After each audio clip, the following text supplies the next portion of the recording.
Alright folks, it's finally here. You've just unboxed your brand new MacBook Pro M4, one of the most advanced laptops on the planet. But now what?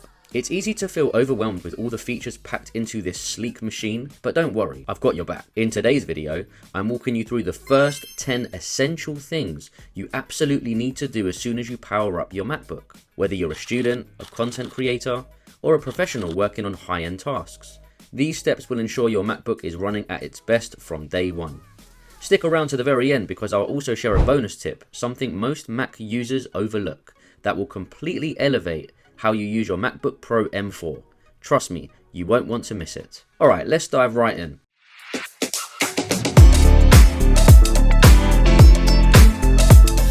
The very first thing you should do is check for Mac OS updates. Apple continuously releases updates, especially after launching new hardware like the M4 MacBook Pro. These updates optimize your system, fix any bugs, and add new features. To check for updates, just head over to System Settings, General, Software Update. Let it check for any updates, and if you see one available, install it. This might take a little time, so grab a coffee, but it's absolutely worth it. Why is this step so critical?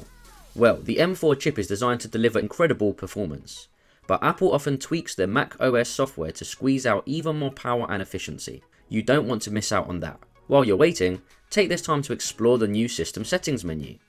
Apple has redesigned it to look more like the iPhone settings, which makes it easier to navigate. Check out Privacy and Security, where you can control what apps have access to your camera, microphone, and location. This step helps protect your privacy and ensures no apps are snooping without permission. Hey, if this video is already helping you out, do me a favor and hit that like button. It lets me know I'm on the right track and helps more people discover this content. Alright, once your Mac is updated, it's time to link it to your Apple ecosystem.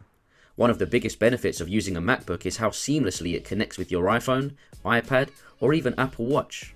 To do this, go to System Settings, whatever your name is, and then iCloud. Here, you want to toggle on iCloud Drive to sync your documents, photos, to access all your pictures, and messages if you want to use iMessage right on your Mac.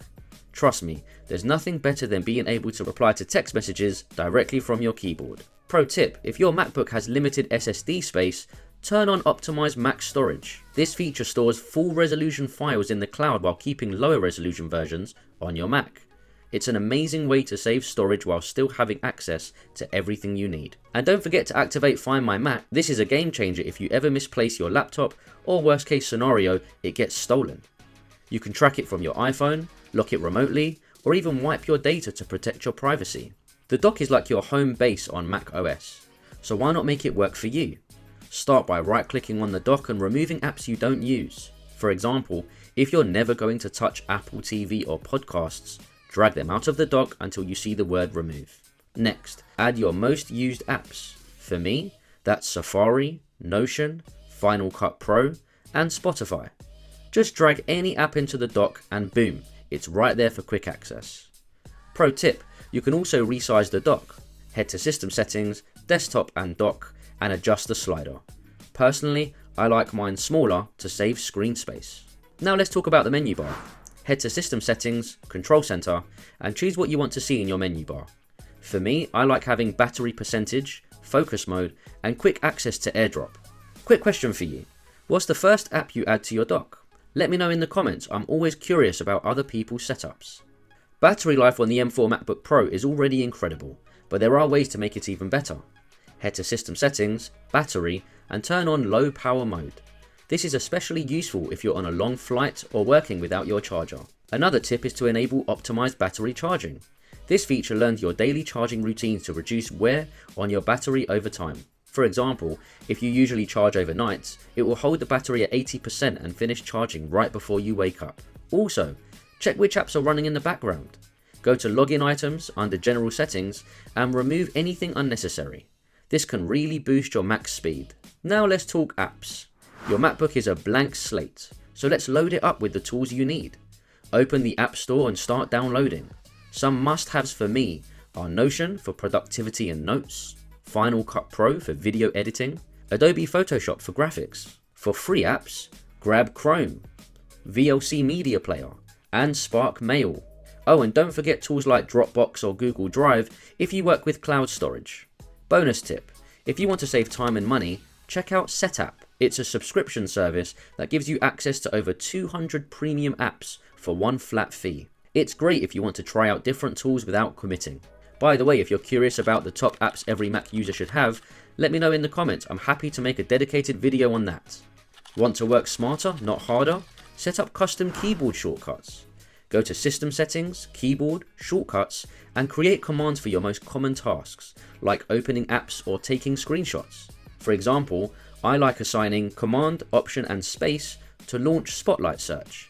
It's faster than using the default shortcut. While you're here, enable Hot Corners. This is one of macOS's underrated features. Go to System Settings, Desktop and Dock, Hot Corners, and assign actions to the corners of your screen. I use one corner to lock my Mac and another to launch Mission Control. It's super handy. Let's make your Mac easier on the eyes. Go to System Settings, Displays, Night Shift, and set it to turn on from sunset to sunrise.